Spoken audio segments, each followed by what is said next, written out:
हरे कृष्णा। श्रीमद् भागवतम स्कंध 1 अध्याय 12 श्लोक नंबर 33। श्लोक नंबर 33। तदभिप्रेतमालक्ष्य भ्रातारोच्युतचोदितः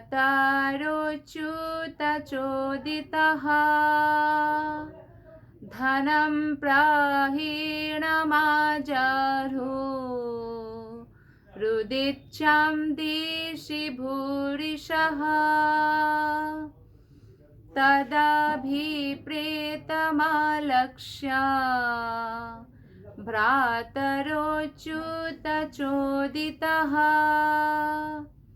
धनं प्राहीणमाजहु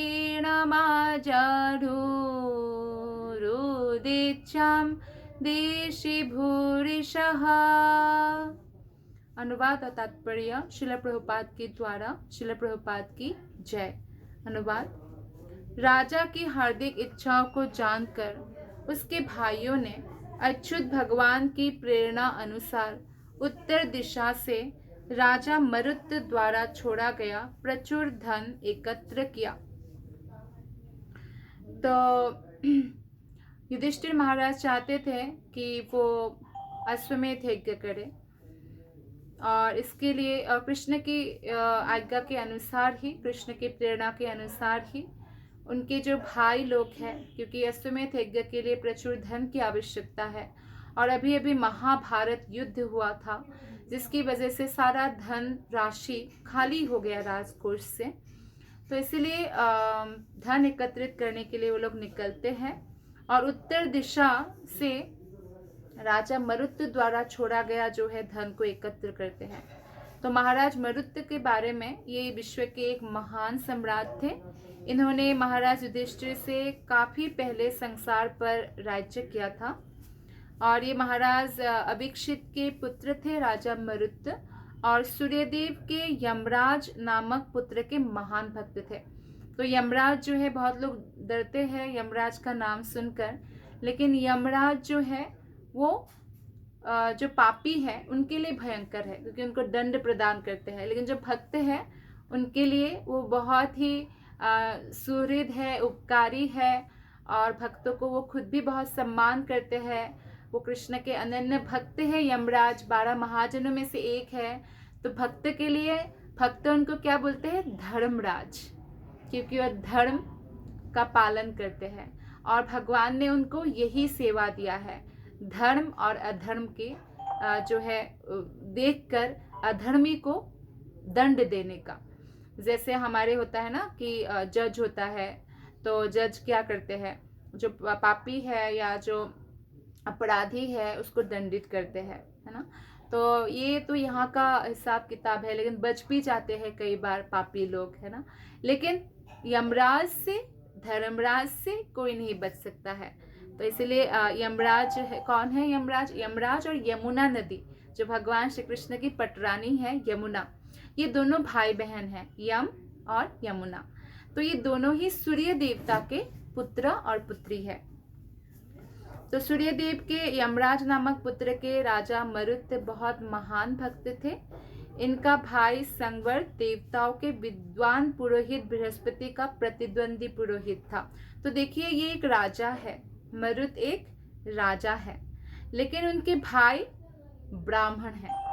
तो आपने देखा हमारी जो शास्त्र है ना, तो उसमें हम देखते हैं कि कर्मों के अनुसार कोई ब्राह्मण है तो कोई क्षत्रिय है, तो कोई वैश्य है, तो कोई शूद्र है। नहीं तो एक ही राजा के पुत्र एक राजा हुए और एक ब्राह्मण हुए, वो भी बृहस्पति, जो देवताओं के जो पुरोहित है, उनके प्रतिद्वंदी, इक्वल कैसे हो सकते हैं। तो उसने शंकर यज्ञ का संचालन किया, जिससे भगवान इतने प्रसन्न हुए कि उन्होंने उसे स्वर्ण के पर्वत श्रृंग का अधिकारी बना दिया।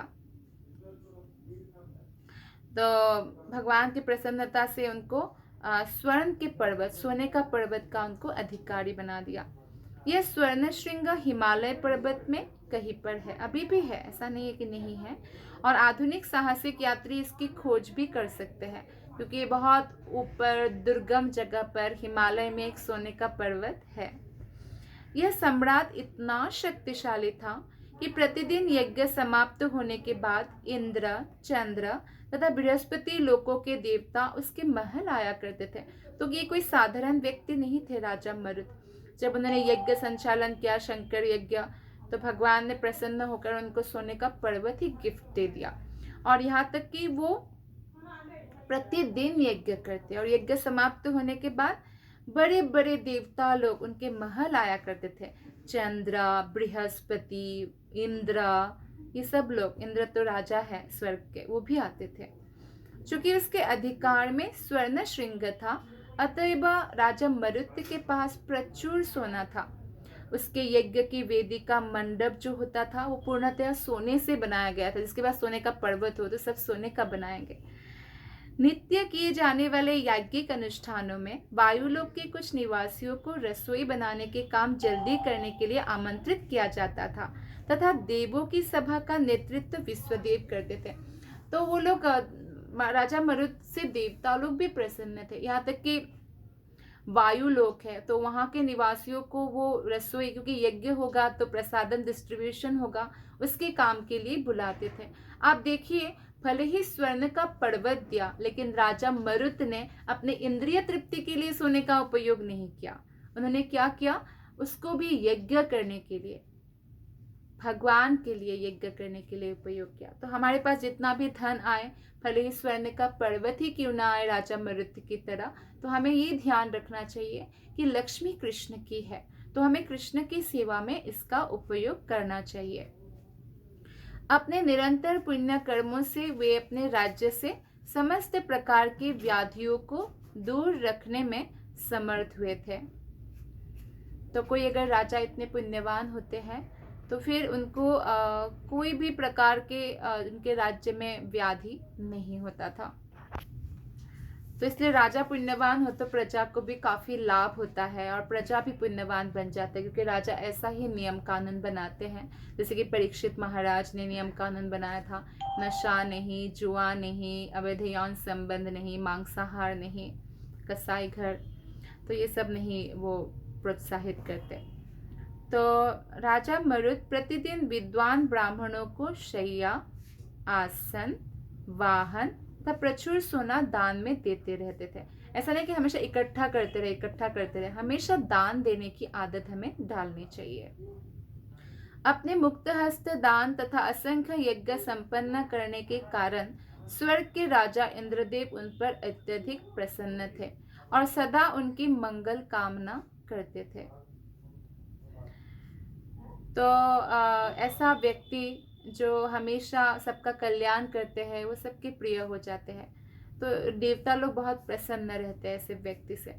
तो अपने पुण्य कर्मों के कारण वे आजीवन युवक बने रहे, कभी वृद्ध ही नहीं हुए। वो इतना पुण्य करते थे।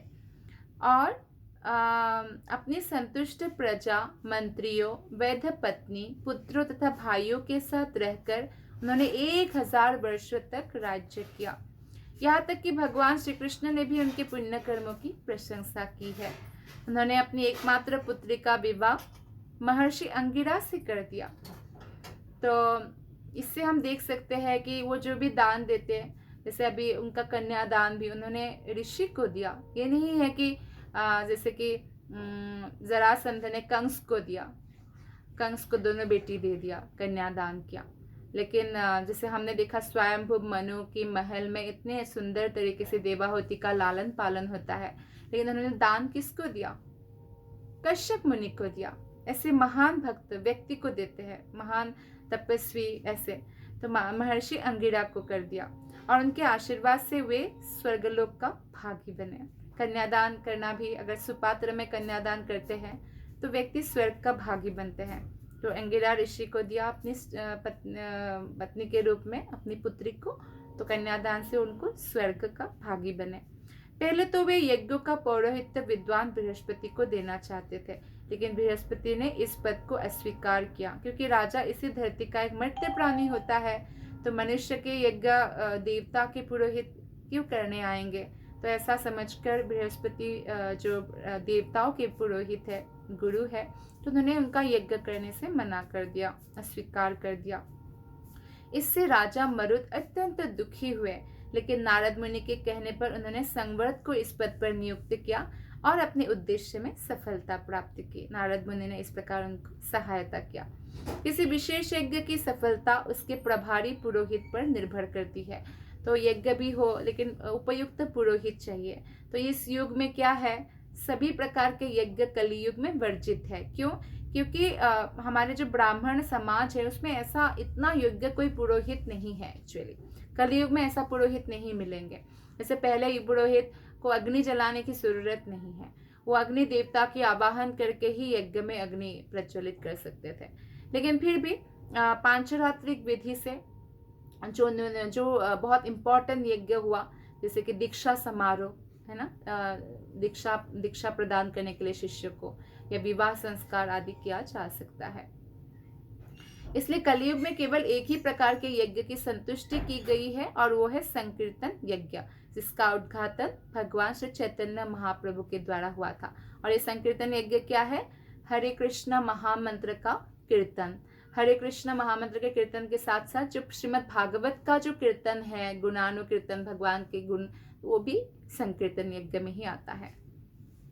श्लोक नंबर 34।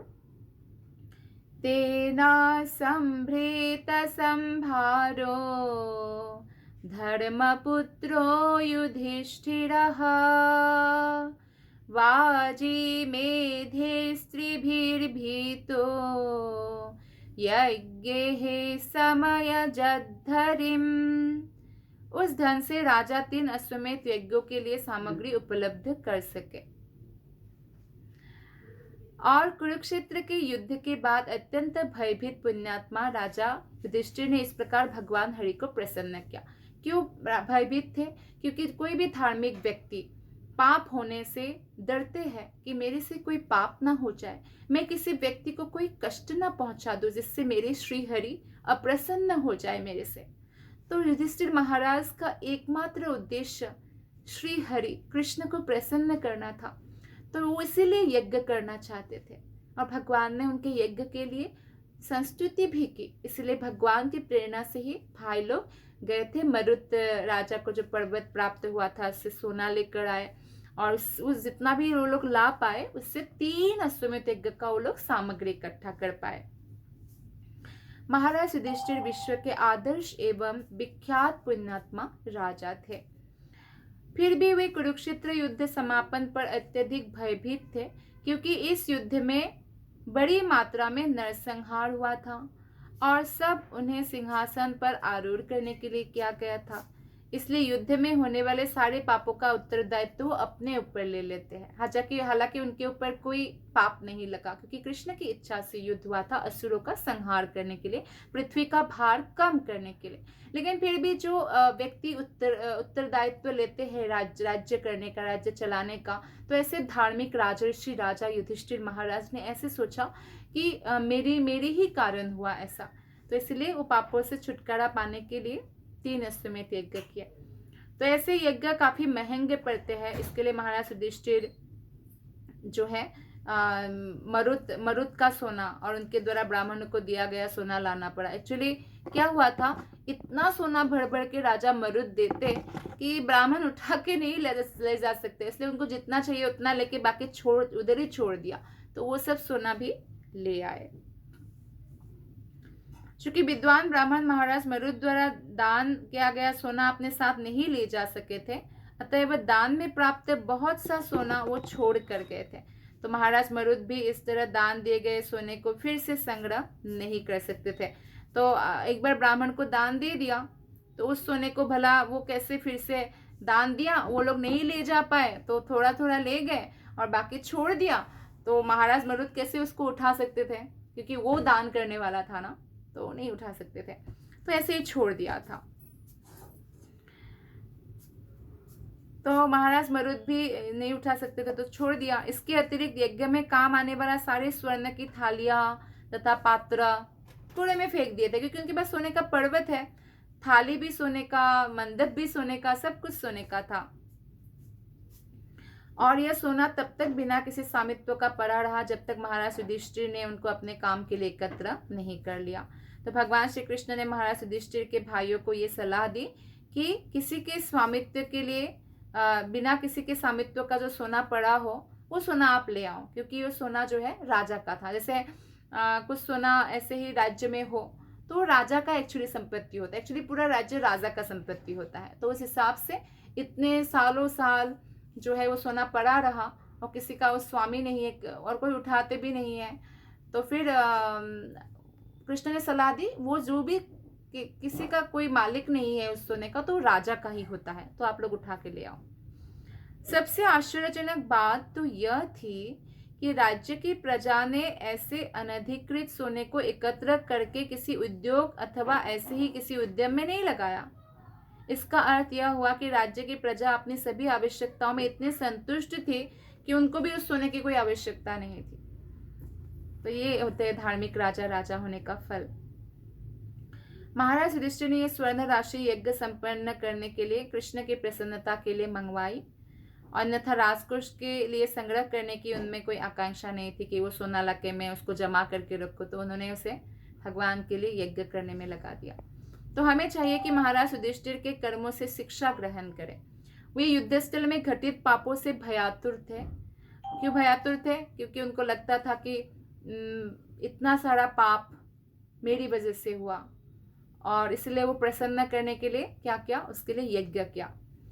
एक प्रकार से प्रायश्चित्त का, जैसे यज्ञ मतलब प्रायश्चित्त। जैसे हमसे भी अनजाने में बहुत सारे पाप रोज होता है। भले ही आप मांस ना खाए, नशा ना करे, जुआ ना खेले, अवैध यौन संबंध ना करे, फिर भी पाप होता है। जैसे फॉर एग्जाम्पल 5 तरीके से तो पाप को आप बचा ही नहीं सकते।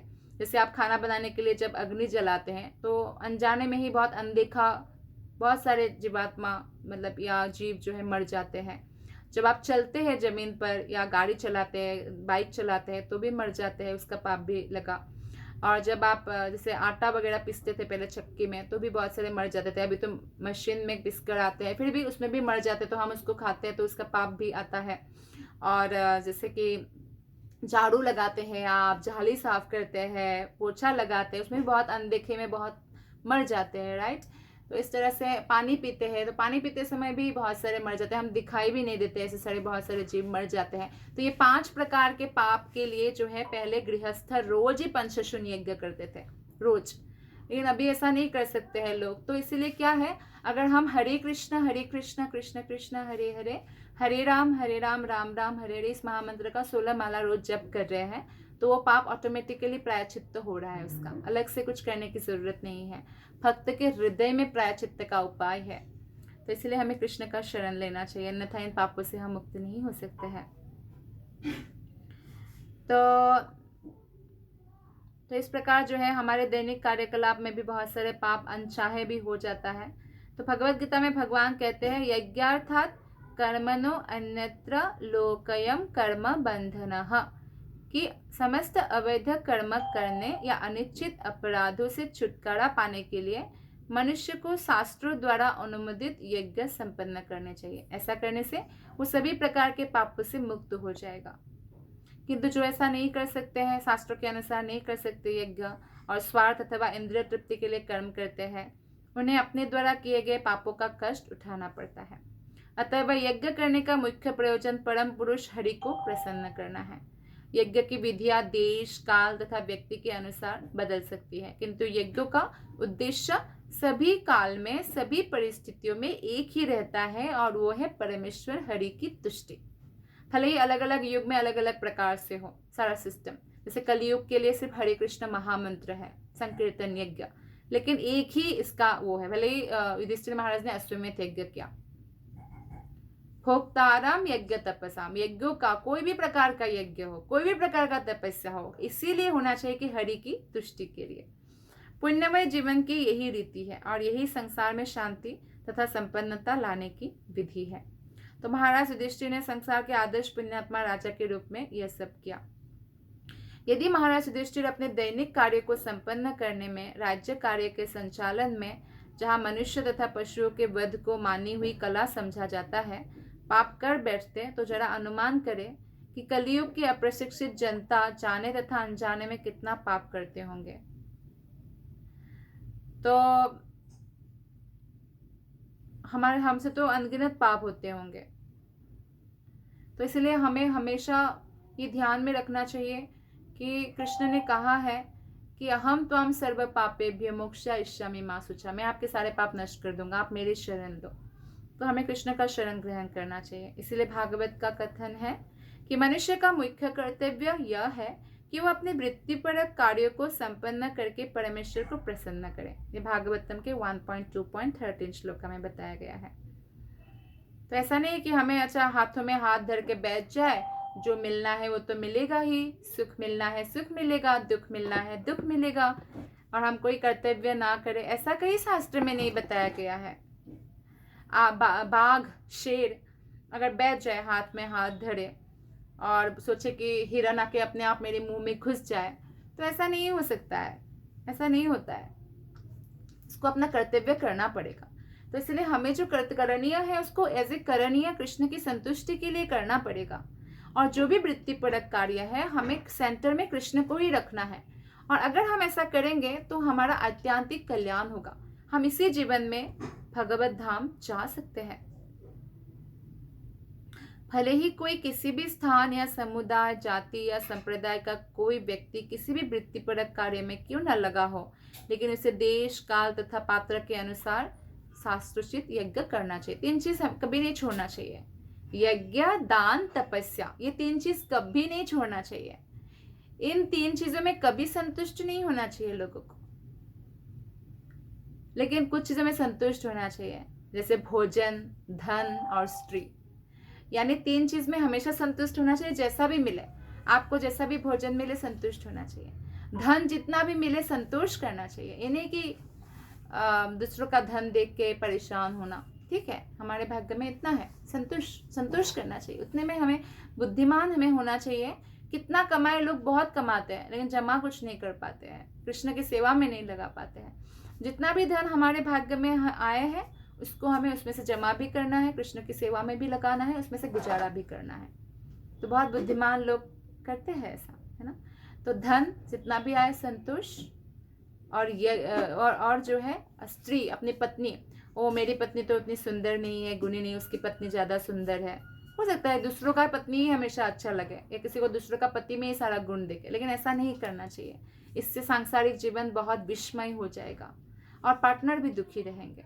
तो जैसा भी मिले हमें पार्टनर, जैसा भी मिला है हमें संतोष करना चाहिए और उनको भी कृष्ण की सेवा में लगाना चाहिए, खुद भी कृष्ण की सेवा में लगना चाहिए। ये है तरीका। इन तीनों में हमें संतोष करना है तो हम हमेशा खुश रहेंगे।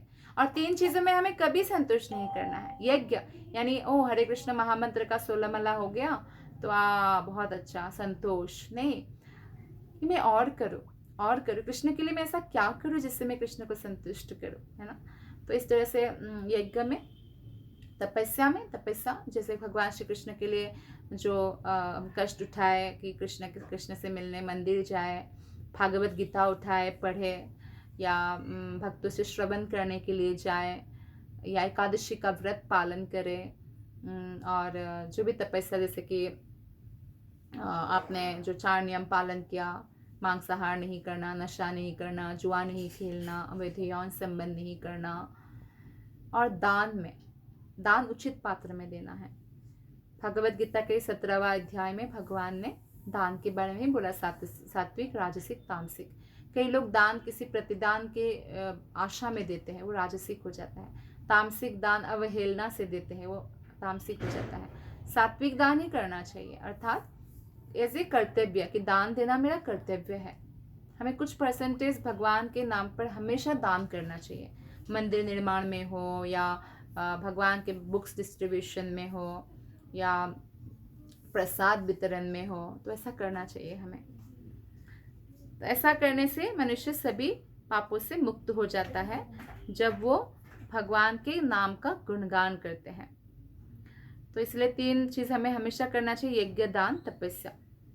वैदिक ग्रंथों में संतुष्टि की गई है कि कलयुग में लोग बिना अपराध के कृष्ण के पवित्र नाम के कीर्तन द्वारा भगवान का गुणगान करें। कीर्तनाद एवं कृष्णस्य मुक्त संगः परम व्रजत।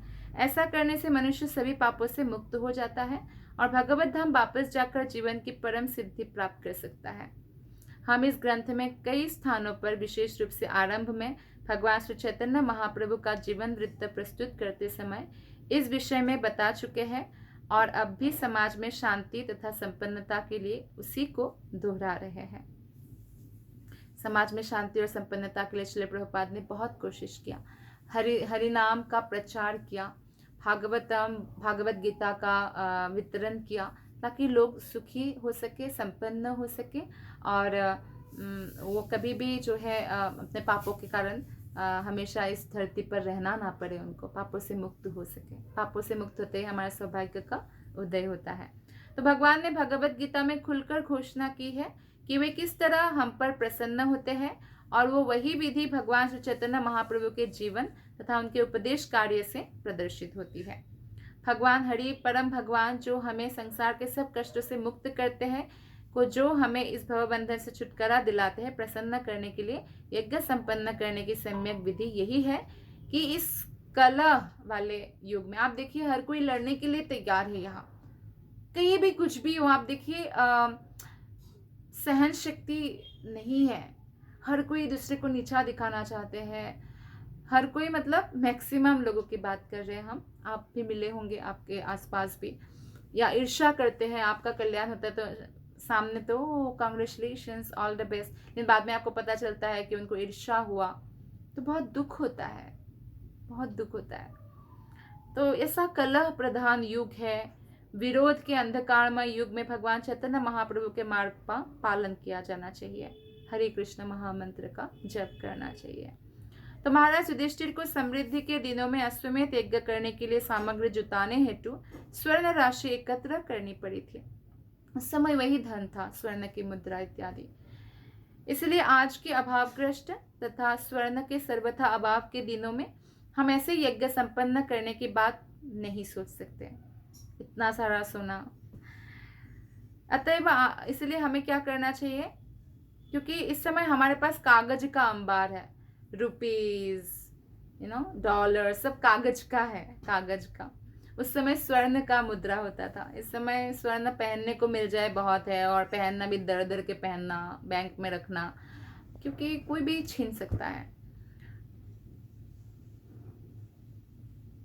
तो फिर भी हम जो है व्यक्तिगत रूप से ना सामूहिक या राज्य संरक्षण में महाराज युधिष्ठिर के समान प्रचुर धन हम खर्च नहीं कर सकते हैं।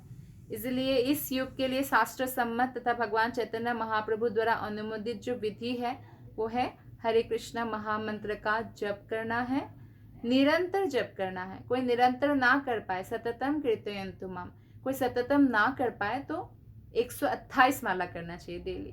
कोई 128 ना कर पाए तो 64 माला करना चाहिए। कोई 64 भी ना कर पाए तो प्रभुपाद ने बोला कम से कम 16 नाम का 16 माला जप करना चाहिए, बस, इससे कम नहीं, इससे कम में काम नहीं बनेगा। जैसे जितना बुखार है उतना mg का तो आपको खाना पड़ेगा ना मेडिसिन, तो 16 माला से कम का नहीं होगा। इसलिए हमें 16 से कम माला तो करना ही नहीं चाहिए, और जितना अधिक हो उतना अच्छा है। तो वैदिक विधानों द्वारा संपन्न होने वाले अश्वमेध यज्ञों या गोमेध यज्ञों से यह नहीं समझना चाहिए कि ये पशुओं को मारने की विधियां हैं। तो लोग सोच समझ सकते हैं कि अच्छा, आप लोग के यज्ञ में भी तो गो यज्ञ, अश्वमेध यज्ञ होता था। वास्तव में यज्ञ में बलि किए गए पशु वैदिक मंत्रों के उच्चारण की दिव्य शक्ति से नया जीवन प्राप्त करते थे।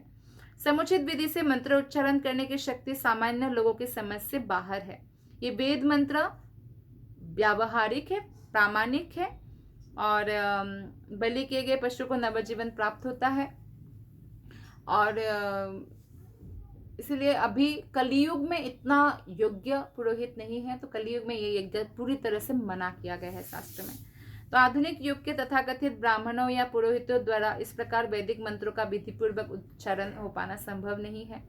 द्विज कुलों की अप्रशिक्षित संतानें अब पूर्वजों जैसे नहीं रहे हैं, अतएव उनकी गिनती शूद्रों में अर्थात एक जन्म में की जाती है। कोई भी, अभी कृष्ण जैसे द्वारका चले गए, जो भी जन्म लेते हैं उनको कलियुग में खासकर शूद्र ही माना जाता है। जब वो गुरु से दीक्षित होते हैं तब वो द्विज बनते हैं। तो इसलिए ऐसा मनुष्य वैदिक मंत्रों का उच्चारण करने के लिए अयोग्य होता है, अतः मूल मंत्रों का उच्चारण करने से लाभ नहीं होता है।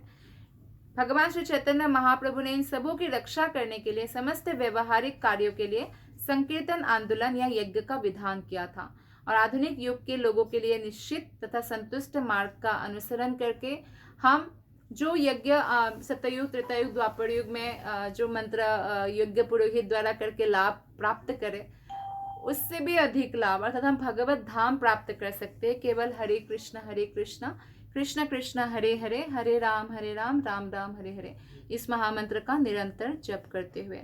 श्लोक नंबर 35। आहुतो भगवान राज्ञा याजयित्वा द्विजैर्नृपम् उवास कातिचिन्मासान् सुहृदं प्रियकाम्यया।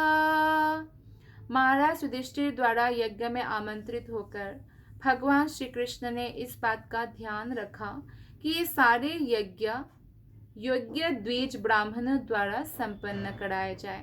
तत्पश्चात संबंधियों की प्रसन्नता के लिए भगवान वहां कुछ एक मास रहते रहे। तो भगवान श्री कृष्ण मौजूद थे तो सब कुछ परफेक्ट होना ही था। तो कृष्ण ने ये ध्यान दिया कि योग्य ब्राह्मण ये यज्ञ करें, और बाद में भी यज्ञ के बाद भी कृष्ण कुछ महीने तक वहीं पे रहे। पांडव उनके प्रिय भक्त हैं। तो भगवान श्री कृष्ण को महाराज युधिष्ठिर ने यज्ञ संपन्नता का निरीक्षण करने के लिए आमंत्रित किया था, और भगवान ने अपने अग्रज के आदेशों का पालन करने के लिए विद्वान द्विज ब्राह्मणों द्वारा ये यज्ञ संपन्न कराया। केवल ब्राह्मण कुल में जन्म लेने से ही कोई यज्ञ कराने का अधिकारी नहीं बन जाता है। उसे समुचित प्रशिक्षण चाहिए, ट्रेनिंग चाहिए, और प्रामाणिक आचार्य से दीक्षा ग्रहण करना होगा, तभी वो द्विज बन सकते हैं। जैसे डॉक्टर का बेटा से हम ऑपरेशन नहीं करवा सकते, कोई सर्जन का बेटा है कि वो पापा हार्ट ऑपरेशन कर सकते तो ये भी कर सकते, ऐसा नहीं, उनको योग्यता प्राप्त करनी होगी।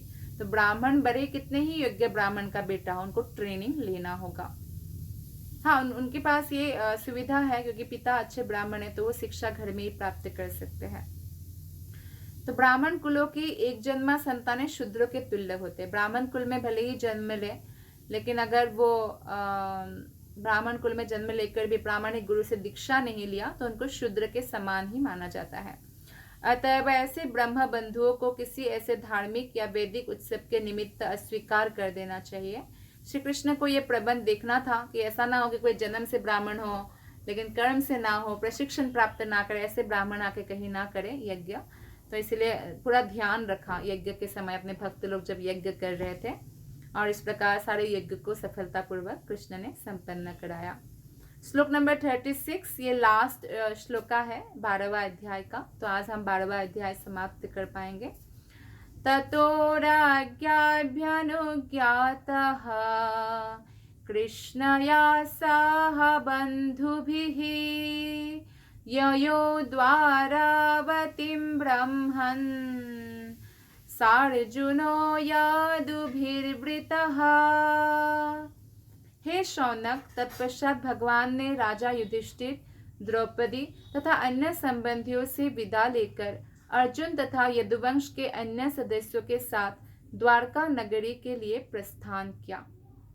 तो भगवान श्री कृष्ण यज्ञ के बाद भी अपने पांडवों के प्रेम के कारण वहाँ कुछ महीने तक रुके, और उसके बाद भगवान ने राजा युधिष्ठिर, द्रौपदी और बाकी जितने भी उनके भक्त थे या उनके संबंधी थे, तो सबसे विदा लेकर अर्जुन के साथ और यदुवंश के जो अन्य सदस्य गए थे यज्ञ को अटेंड करने के लिए, उन लोगों के साथ द्वारका नगरी के लिए प्रस्थान किया।